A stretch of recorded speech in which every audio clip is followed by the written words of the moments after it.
안녕하세요. 스테이블 코인에 대한 모든 것을 알려줄게입니다. 오늘은 전 세계 디지털 자산 시장에 이목이 쏠리고 있는 홍콩의 스테이블 코인 법안에 대해 심도 있게 다뤄보겠습니다. 2025년 5월 홍콩은 세계 최초로 법정화폐 스테이블 코인에 대한 포괄적인 규제 시스템을 도입한 관할 구역이 되었고, 이 법안은 8월 1일부터 공식 발효되었습니다. 이는 홍콩이 글로벌 디지털 자산 허브로 도약하라는 야심찬 계획의 신호탄으로 여겨졌는데요. 하지만 법안이 시행된 이후 시장의 반응은 기대와 우려가 교차하고 있습니다. 과연 홍콩의 이번 조치는 디지털 자산 시장에 어떤 기회를 가져다 줄까요? 또 어떤 그림자를 드리우고 있을까요? 오늘 영상에서는 홍콩 스테이블 코인 법안의 긍정적 효과와 미래 전망, 그리고 부정적 영향과 당면 과제를 모두 짚어보겠습니다. 홍콩의 스테이블 코인 법안은 명확성과 안정성을 핵심으로 합니다. 홍콩 스테이블 코인 법안에는 발행자에게 최소 2,500만 홍콩 달러의 납입 자본금, 발행량과 1대1로 대응되는 준비자산 보유 의무, 그리고 언제든 법정화폐로 상환해줘야 하는 무조건 상환권 보장 등 엄격한 요건을 내걸었습니다.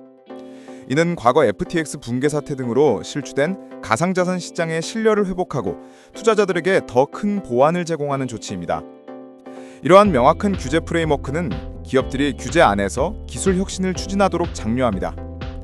홍콩은 규제 샌드박스를 통해 스탠더드 차타르 은행, 징동 등 다양한 기업들이 혁신적인 상품을 테스트할 수 있는 환경을 제공했습니다.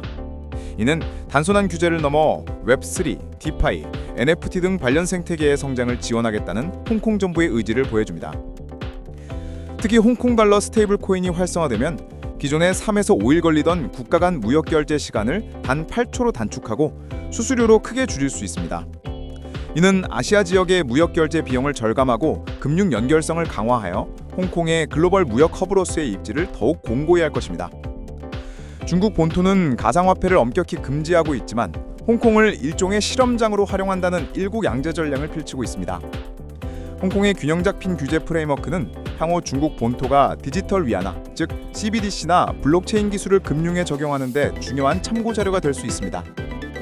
홍콩은 세계 최대 역외 위안화 허브입니다. 이곳에서 위안화 기반 스테이블 코인을 실험하고 성공시킨다면 전 세계 결제 시장에서 위안화의 사용을 확대하고 국제적 위상을 높이는 데 기여할 수 있습니다. 광동, 홍콩, 마카오 대한만구 내에서 스테이블 코인을 활용한 금융기술 협력이 활성화되어 지역 경제 발전에 새로운 활력을 불어넣을 것으로 기대됩니다. 하지만 법안 시행 이후 시장에서는 여러 우려의 목소리가 나오고 있습니다. 긍정적 전망 이면에는 풀어야 할 과제들이 산적해 있습니다. 홍콩의 규제는 세계에서 가장 엄격한 수준으로 평가받으며 이는 혁신의 걸림돌이 될 수 있다는 지적을 받습니다. 최소 자본금 요건과 복잡한 라이센스 절차는 자본력이 풍부한 대형 은행이나 기존 금융기관에게 절대적으로 유지합니다.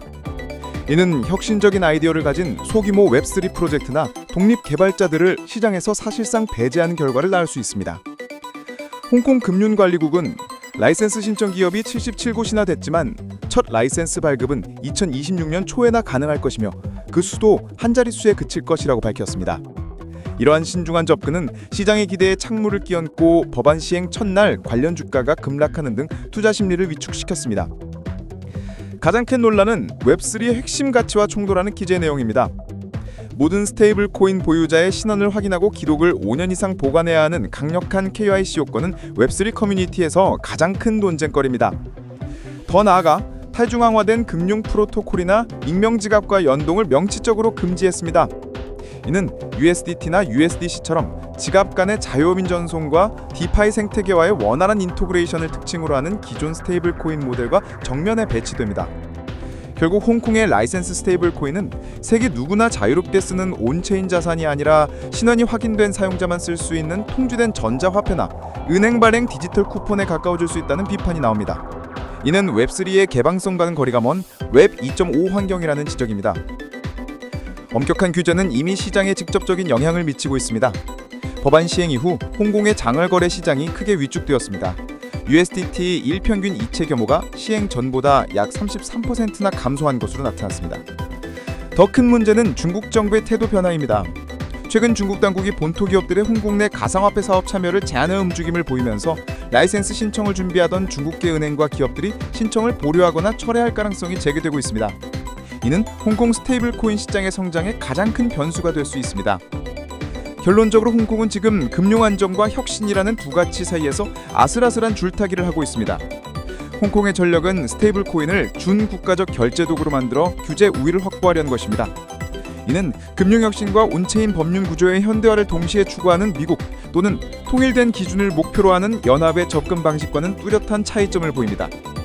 핵심 과제는 어떻게 규제의 엄격함과 기술적 유연성을 조화시킬 것인가입니다. 과도한 보호주의적 규제는 블록체인의 근본적인 개방성을 훼손하고 홍콩을 글로벌 디지털 금융허브로 만들 잠재력을 약화시킬 위험이 있습니다.